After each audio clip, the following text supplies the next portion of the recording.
easily create a double exposure effect with the help of Boris FX Optics inside of a Photoshop workflow.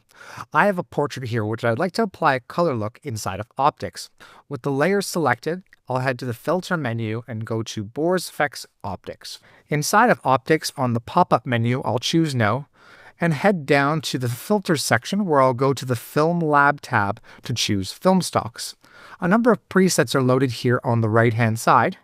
Once I find my desired color look, I'll use a mask to separate my foreground subject from the background. With the layer selected within the Layers tab, I'll click at the top to add an easy mask. This allows me to use a brush, which I can increase in size by using my left and right square bracket or the top toolbar. I automatically start to draw around the area that I would like to keep. In order to select the background, I can use the shortcut of right-clicking with my mouse or holding down the Control key to paint with red on the background white area. Once I have a rough selection of my subject and the background, I'll head to the top toolbar and click on the gear icon in order to generate a mask.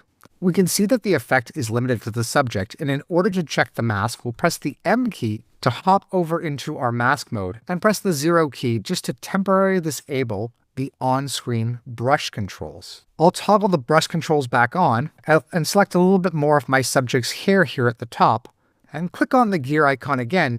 Now that I'm happy with my selection, I'll press M, and in order to send over this color look along with its mask, I'll click on the Export Mask icon on the film stocks layer. Now let's go back into Photoshop by clicking on Apply. We can now see that our subject is cut out from the background by the reveal of our color fill layer. Let's turn on the foreground image in order to limit it to my chosen subject.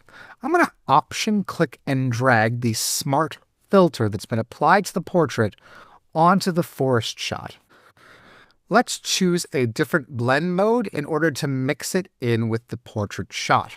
We'll also apply a layer mask to the top layer and use the Photoshop brush tool, painting black at 100% opacity over areas where we don't want our above image to show on our subject. We can use our numbered keypad to switch between various opacity levels until we achieve our desired blend.